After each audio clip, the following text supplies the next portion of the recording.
Now we go live to broadcast the statements of U.S. President Joe Biden regarding the situation.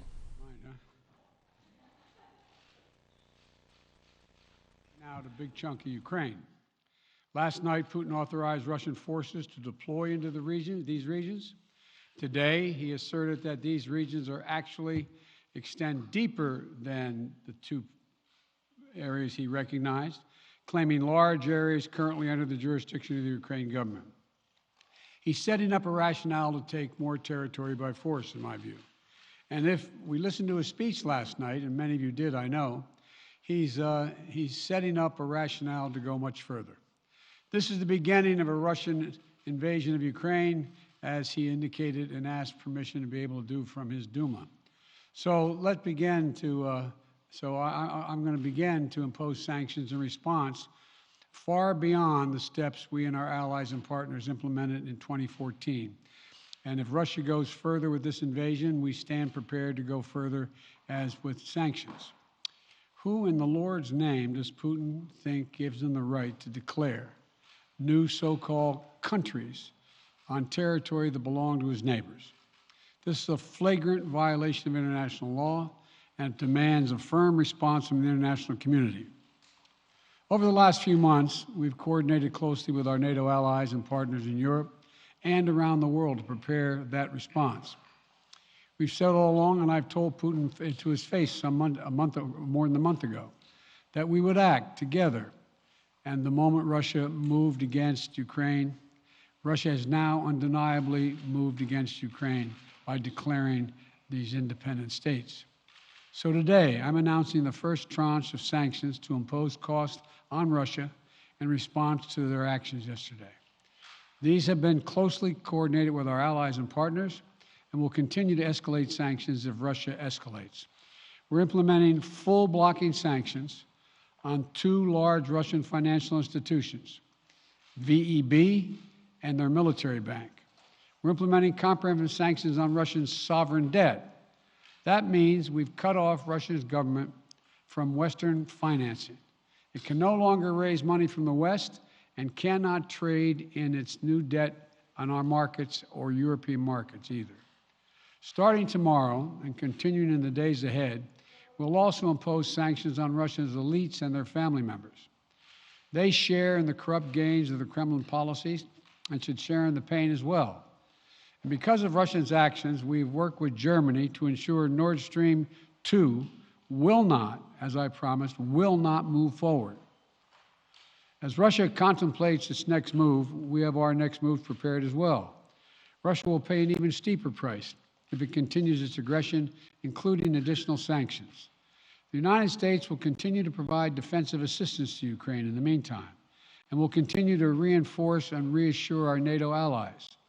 Today, in response to Russia's admission that it will not withdraw its forces from Belarus, I have authorized additional movements of U.S. forces and equipment already stationed in Europe to strengthen our Baltic allies, Estonia, Latvia, and Lithuania. Let me be clear, these are totally defensive moves on our part. We have no intention of fighting Russia. We want to send an unmistakable message, though, that the United States, together with our allies, will defend every inch of NATO territory and abide by the commitments we made to NATO.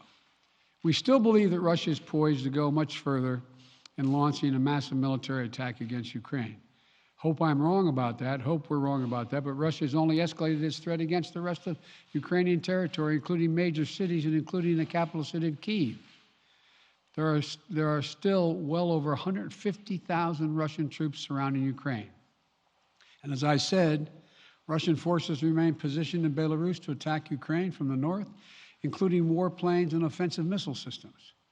Russia's moved troops closer to Ukraine's border with Russia. Russia's naval vessels are maneuvering in the Black Sea to Ukraine's south, including amphibious assault ships, missile cruisers, and submarines. Russia's moved supplies of blood and medical equipment into position on their border. You don't need blood unless you plan on starting a war. Over the last few days, we've seen much of the playbook that Secretary Blinken laid out last week in the United Nations Security Council come to pass.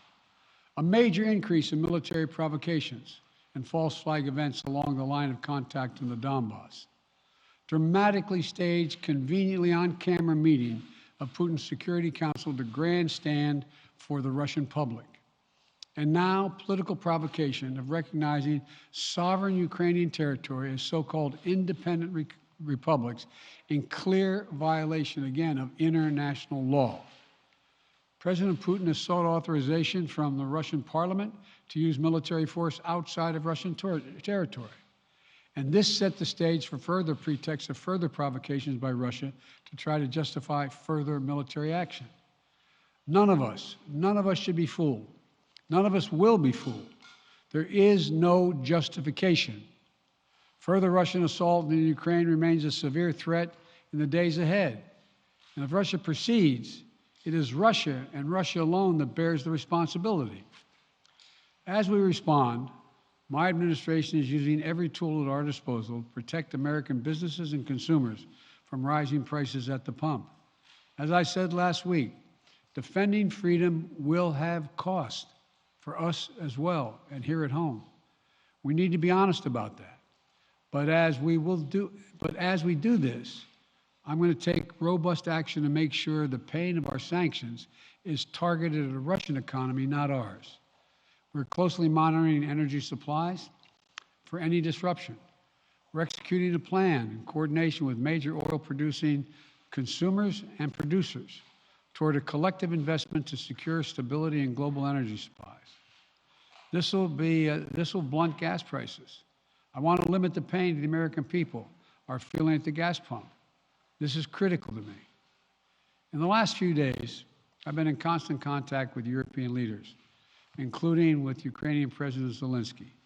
Vice President Harris met in person with the leaders in Germany over the weekend at the Munich conference, including President Zelensky. At every step, we have shown the United States and our allies and partners are working in unison, which he hasn't been counting on, Mr. Putin. We're united in our support of Ukraine. We are united in our opposition to Russian aggression. And we're united in our resolve to defend our NATO alliance. And we're united in our understanding of the urgency and seriousness of the threat Russia is making to global peace and stability.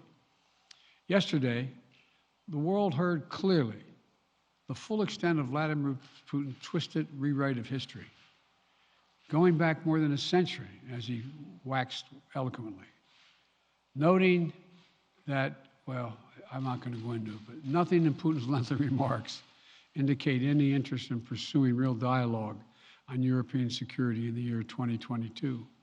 He directly attacked Ukraine's right to exist. He indirectly threatened territory formerly held by Russia, including nations that today are thriving democracies and members of NATO. He explicitly threatened war unless his extreme demands were met. And there is no question that Russia is the aggressor. So we're clear-eyed about the challenges we're facing. Nonetheless, there is still time to avert the worst-case scenario that will bring untold suffering to millions of people if they move as suggested. The United States and our allies and partners remain open to diplomacy if it is serious. But when all is said and done, we're going to judge Russia by its actions, not its words. And whatever Russia does next, we're ready to respond with unity, clarity, and conviction. We'll probably have more to say about this as it moves on. I'm hoping diplomacy is still available. Thank you all very much.